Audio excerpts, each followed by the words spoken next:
Hello दोस्तों, तो कैसे हैं आप सब। उम्मीद है आप सब अच्छे होंगे।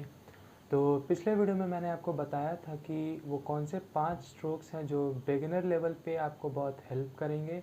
बिगिनर लेवल पे आप मतलब आपको वो स्ट्रोक ज़रूर करने चाहिए, क्योंकि वो बहुत ही बेसिक स्ट्रोक्स हैं और आपके हैंड को वो बहुत फ्री करेंगे।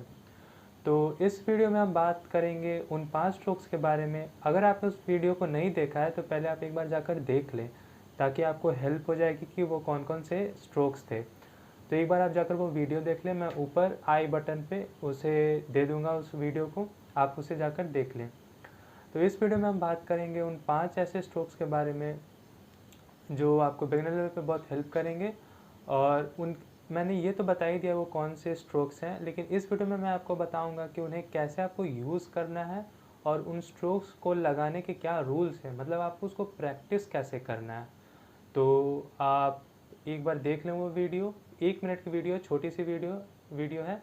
आप एक बार जाकर उसे देख लें और इस वीडियो में हम फिर बात करेंगे कि कैसे उन्हें यूज़ करना है, कैसे उन्हें प्रैक्टिस करना है। तो चलिए शुरू करते हैं।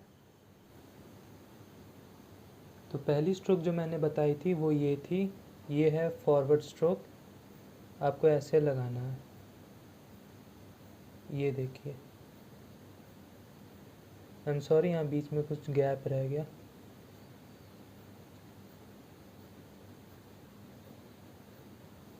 तो इसके ये रूल्स हैं कि आपको ये जो स्ट्रोक है ये थोड़ा लंबा लगाना है, लंबा थोड़ा होना चाहिए। अब ऐसा नहीं कि इसे इतना छोटा छोटा आप ऐसे ऐसे कर रहे हैं, ऐसा नहीं होना चाहिए। इसकी लेंथ थोड़ी लंबी होनी चाहिए। 2 स्ट्रोक्स के बीच गैप नहीं होनी चाहिए।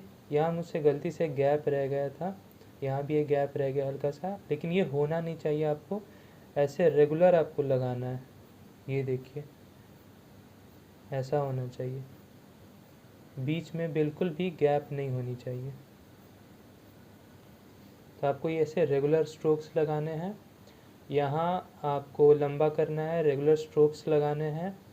और ये जो लाइन है, ये इस लाइन से ये परपेंडिकुलर होना चाहिए। मतलब ऐसा नहीं कि आप टेढ़ा मेढ़ा ऐसा कुछ भी लगा दे रहे हैं, ऐसा नहीं होना चाहिए। ये बिल्कुल परपेंडिकुलर होना चाहिए। इन दोनों के बीच 90 डिग्री एंगल बननी चाहिए। यहाँ पे 90 डिग्री एंगल बननी चाहिए। तो ये परपेंडिकुलर होना चाहिए इस लाइन से। तो इसके 3 रूल्स हो गए। एक क्या हुआ कि ये परपेंडिकुलर होना चाहिए, दूसरा ये थोड़ी लंबी होनी चाहिए, तीसरा चीज़ इन दो स्ट्रोक्स के बीच में कोई गैप नहीं होना चाहिए। तो हम ये स्ट्रोक्स लगाएंगे कैसे। एक स्ट्रोक ऐसा भी होता है, मतलब ये ऐसा रहता है, ये देखिए।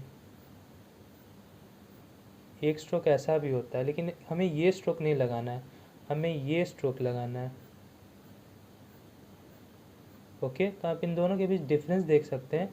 यहाँ पे ये जो लाइन की मोटाई है वो कांस्टेंट है, मतलब जितना मोटा लाइन यहाँ था उतना ही मोटा लाइन यहाँ भी है। लेकिन इसमें लाइन की मोटाई घट रही है। लाइन यहाँ थोड़ा मोटा था, लेकिन यहाँ धीरे धीरे पतला होता जाता है। तो ये कैसे करना है, तो हमें हाथ को थोड़ा ऐसे उठाना है, इधर ऐसे करेंगे, उसके बाद ऐसे हाथ को उठाएंगे, यही हमें करना है। यहाँ देखिए, ये मैं पेंसिल ऐसे करता हूँ, फिर धीरे धीरे ऐसे उठा देता हूँ इसे। इस तरह अगर आप करेंगे तो ये स्ट्रोक मोटी रहेगी, फिर धीरे धीरे धीरे धीरे पतली होती जाएगी। ओके, तो इस स्ट्रोक को पहले आपको ऐसे करना है, ऐसे ऐसे ऐसे ऐसे, धीरे धीरे ये पतली होती जाएगी। तो आपको हाथ को पहले ऐसे रखना है, फिर जब स्ट्रोक जाए फिर धीरे धीरे ऐसे ऐसे उठा देना हाथ को। जब हाथ को आप ऐसे उठाएंगे उस वक्त आपकी स्ट्रोक ऐसे लगेगी। अगर हाथ को आप नहीं उठाएंगे तो आपकी स्ट्रोक ऐसी हो जाएगी। ये डायरेक्ट प्लेन है, बिल्कुल एक लाइन के जैसी। जितनी मोटाई यहाँ है उतनी मोटाई यहाँ भी है, लेकिन आपको ऐसे नहीं करना है, आपको हाथ को थोड़ा उठाना है। तो इससे आपकी स्ट्रोक यहाँ मोटी थी, फिर यहाँ धीरे धीरे पतली होती जाएगी। ओके, तो ये हो गया पहला स्ट्रोक। इसका नाम मैंने दिया था फॉरवर्ड स्ट्रोक। ओके, वैसे इसका नाम मुझे पता नहीं है डायरेक्टली ऐसा फॉर्मली क्या इसका नाम होता है। यहाँ मैंने अपने से नाम दिया इसे फॉरवर्ड स्ट्रोक। ओके, तो अब हम जाते हैं दूसरी स्ट्रोक पे। अब जो हमारा दूसरा स्ट्रोक है वो है बैकवर्ड स्ट्रोक। Backward stroke. इस स्ट्रोक को हमें ऐसे लगाना है, ये पीछे की तरफ होना चाहिए।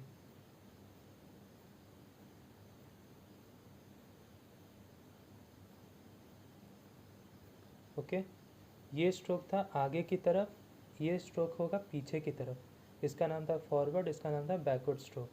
इसमें भी सेम रूल्स होते हैं। ये स्ट्रोक परपेंडिकुलर होना चाहिए, इस लाइन से परपेंडिकुलर होना चाहिए। दूसरी बात, ये स्ट्रोक लंबी होनी चाहिए, इस तरह। ये स्ट्रोक लंबा लंबा होना चाहिए। स्ट्रोक के बीच में गैप नहीं होनी चाहिए। गैप होगा तो फिर स्ट्रोक ख़राब हो जाएगा। जैसे यहाँ पे थोड़ा गैप हो गया था तो ये ख़राब हो गया था। आपको यहाँ गैप नहीं रखनी है बीच में।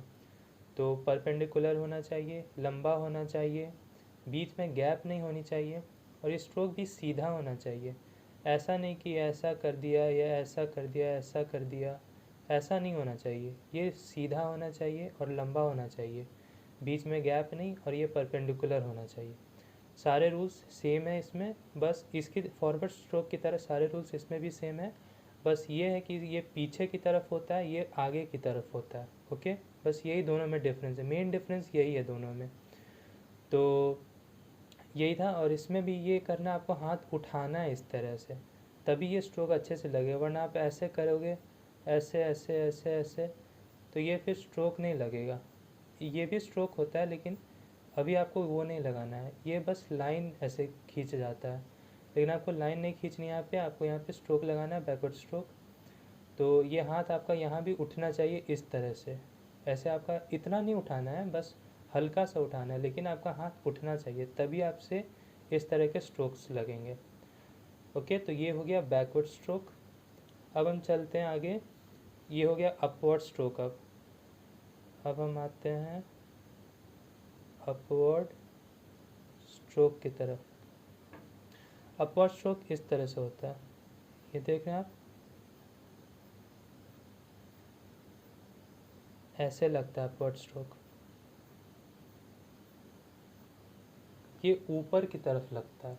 ओके, इसमें भी सेम रूल्स होते हैं इधर की तरफ, बस इसमें यह है कि आपको एंगल यहाँ थोड़ा मोड़ना है, कम से कम यहाँ आपको एंगल रखनी है 60 डिग्री, ऐसे रखना है आपको, मतलब वही 70 to 60 डिग्री आपको यहाँ एंगल रखनी है।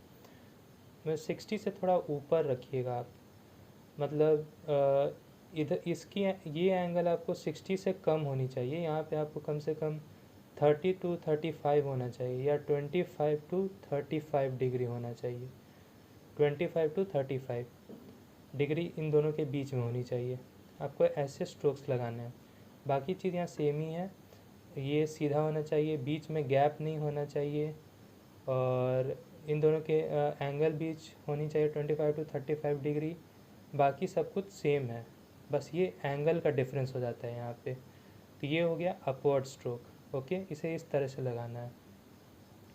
अब हम आते हैं, ये आएगा ग्रास स्ट्रोक। ग्रास स्ट्रोक, इसका नाम मैंने ग्रास स्ट्रोक इसलिए रखा है क्योंकि ये घास बनाने के काम आता है, ग्रास को बनाने के, घास बनाने के काम आता है। इसे आपको ऐसे देना है। ओके, ऐसे।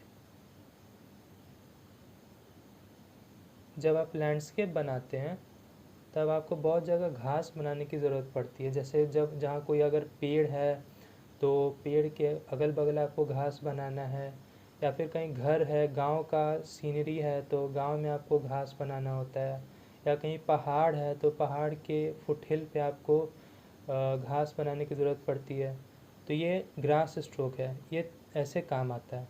इसके रूल ये हैं कि आपको ऐसे ऐसे लाइन बनाना है, ऐसे ऐसे ऐसे ऐसे ऐसे ऐसे ऐसे ऐसे ऐसे ऐसे ऐसे ऐसे आपको लाइन बनाना है। ये लाइन एक ही जगह से होनी चाहिए, ओरिजिनेट एक ही जगह से करना चाहिए। ऐसा नहीं कि आप बना रहे हैं ऐसा ऐसा ऐसा ऐसा ऐसा ऐसा ऐसा ऐसा, ऐसा नहीं होना चाहिए। ऐसा ऐसा ऐसा ऐसा ऐसा, ये जो इतना जो डिस्टेंस है ये नहीं होना चाहिए, फिर ये गलत हो जाएगा। आपको एक पॉइंट से ऐसे घास बनाना है, यही से सारे लाइन निकलने चाहिए। और लाइन के बीच कोशिश कीजिए जगह जितनी कम होगी उतना अच्छा होगा। जैसे ये अच्छा नहीं लग रहा है, आप ये देख सकते हैं ये बहुत डिस्टेंस है लाइन के बीच में, तो ये अच्छा नहीं लग रहा है। यहाँ पे डिस्टेंस है तो ये अच्छा नहीं लग रहा। ये ज़्यादा घास की तरह लग रहा है, ये भी घास की तरह लग रहा है। ऊपर में हल्का डिस्टेंस होना चाहिए, यहाँ पे टॉप पे हल्का डिस्टेंस होना चाहिए, तभी आपको पता चलेगा कि अच्छा ये अलग अलग घास है। ऐसा नहीं कि पूरा सटा दिए, नीचे में सटा होना चाहिए, ऊपर में हल्का हल्का डिस्टेंस होना चाहिए, यहाँ पे ऐसे हल्का हल्का डिस्टेंस होना चाहिए, तभी पता चलता है कि ये घास है। ओके, तो यहाँ पे आपको एक पॉइंट से ओरिजिनेट करना है, हल्का हल्का हल्का डिस्टेंस होना चाहिए और लाइन सीधी होनी चाहिए, तभी ये ग्रास स्ट्रोक अच्छे से लगेगा। और होता है जैसे लंबे लंबे घास जब आपको बनाने हैं तो आप ऐसा ऐसा ऐसा ऐसा बना सकते हैं।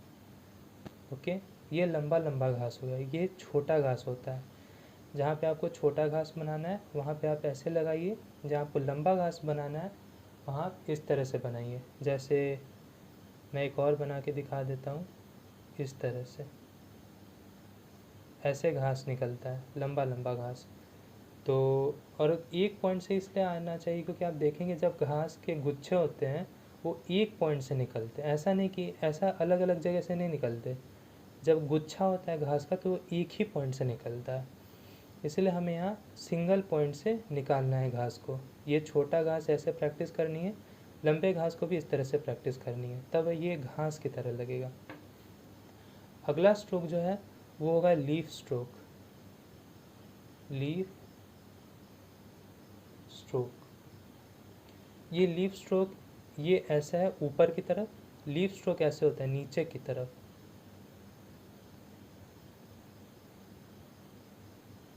लीफ स्ट्रोक ये हो गया,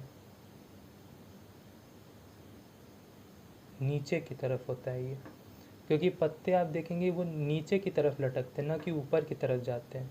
तो पत्ता नीचे होता है ना कि ऊपर होता है, इसलिए आपको लीफ स्ट्रोक नीचे की तरफ लगाना है। और पत्ते भी आप देखेंगे जो गुच्छे होते हैं पत्ते के वो लगभग एक जगह से निकलते हैं, तो इसलिए आपको ये लीफ स्ट्रोक हो गया, ये लीफ के लिए होता है। इसका ग्रास स्ट्रोक का जस्ट उल्टा कर देना है, ये लीफ स्ट्रोक हो गया। इसमें भी सेम नियम है, एक पॉइंट से निकलना चाहिए, बीच में ज़्यादा स्पेस नहीं होना चाहिए, थोड़ा थोड़ा स्पेस होना चाहिए, क्योंकि तभी आपको लगेगा कि हाँ अलग अलग पत्ते हैं वो एक जगह से निकल रहे हैं। ओके, तो थोड़ा स्पेस होना चाहिए, बाकी सारे रूल्स वही हैं ग्रास स्ट्रोक की तरह, बस इसका उल्टा होता है। अब ज़रूरी नहीं कि आप पेड़ पर डायरेक्टली इसी तरह से कर दो, बेसिक स्ट्रोक यही है, लेकिन डायरेक्ट इसको इस तरह से कभी कभी कर भी सकते हैं, कभी कभी नहीं भी किया जाता। जैसे कभी कभी ऐसे ऐसे बना देना है पत्ता, ऐसे ऐसे पत्ता बन जाता है, जैसे ऐसे ब्रांच है, ये ब्रांच है हमारा, ऐसे निकल रहा है, तो इसमें बस ऐसे ऐसे कर देना है, ऐसे ऐसे, ये भी पत्ता हो गया। ऐसे क्या करना है, ये भी पत्ता हो गया। तो ऐसे भी आप कर सकते हैं इसमें कभी कभी, तो ज़रूरी नहीं कि आपको डायरेक्ट ऐसे ही करना है, कभी कभी इस तरह से भी आप कर सकते हैं। या मैं और अच्छे से बना कर दिखाता हूँ। ऐसे पत्ता है तो ऐसे ऐसे कर दिया जाता है। ओके, डायरेक्टली भी आप पुट कर सकते हैं इस तरह, इस तरह से। तो पत्ते ऐसे भी बनते हैं, इस तरह से भी। तो ये हो गया लीफ स्ट्रोक। अब मैंने आपको सारे रूल्स बता दिए, अब बस आपको इसे प्रैक्टिस करना है इस तरह, जितना ज़्यादा प्रैक्टिस होगा उतना अच्छा है। और इन तीनों स्ट्रोक्स से आपका हाथ भी फ्री होता है। जैसे आपका मूवमेंट जो इस तरह का चलेगा तो आपका हाथ ऐसे फ्री होगा, आगे पीछे ऐसे फ्री होता है हाथ। फ्री होने से क्या है, बहुत बार जब आप शेडिंग करेंगे या फिर आप आउटलाइन बनाएंगे किसी भी चीज़ का तो आपको हाथ बंधेगा नहीं, आपको तोड़ेगा नहीं हाथ बीच में। मतलब तोड़ने का मतलब कह रहे हैं जैसे सीधा लाइन ऐसे बनाना है तो आपको ऐसे कर कर के नहीं बनाना पड़ेगा। ये टूट रहा है देखिएगा, आप छोटा छोटा करके बनाएंगे तो ये टूटेगा, लेकिन एक लाइन में बनाना है तो ये ऐसे सीधा बन जाएगा। ये स्ट्रोक से आता है, इतना ऐसे सीधा लाइन बनाना, ये स्ट्रोक की जब तक आप प्रैक्टिस नहीं करेंगे तब तक आपसे नहीं होगा। ये आप कितना भी लंबा बना सकते हैं, आप ऐसे भी बना सकते हैं, ये इतना सीधा लंबा गया। तो आप ऐसे भी बना सकते हैं। जब तक आपको स्ट्रोक की प्रैक्टिस नहीं होगी तब तक आपसे ये सीधा लाइन ऐसे नहीं बनेगा। तो आपको स्ट्रोक की प्रैक्टिस इसलिए करनी है ताकि आपका हाथ फ्री हो और शेडिंग करते टाइम आपको बहुत फ़ायदा मिलेगा जब भी आप स्ट्रोक की प्रैक्टिस करेंगे तो। और ये ग्रास स्ट्रोक हो गया घास बनाने के लिए, और ये लीफ स्ट्रोक हो गया पत्ते बनाने के लिए। तो ऐसे आपको प्रैक्टिस करनी है, जितनी ज़्यादा प्रैक्टिस आप करेंगे उतना अच्छा रहेगा। तो दोस्तों, जैसा कि आपने देखा कि इन स्ट्रोक्स के क्या नियम होते हैं, इन्हें किस तरह से प्रैक्टिस करनी है, तो अब बस आप इसे प्रैक्टिस कीजिए। आपको जितनी ज़्यादा प्रैक्टिस आप करेंगे उतनी ज़्यादा आपके लिए अच्छी है, क्योंकि इससे आपके स्ट्रोक्स तो अच्छे होंगे ही, आपकी ड्राइंग भी अच्छी हो जाएगी और आपको अपने हाथ पे कंट्रोल भी उतना अच्छा आ जाएगा। तो तब तक के लिए इस वीडियो में इतना ही, मिलते हैं अगले वीडियो में। And please make sure to like and share the video and hit the subscribe and bell icon so that you can get the notifications of all the upcoming videos. तब तक के लिए बाय बाय।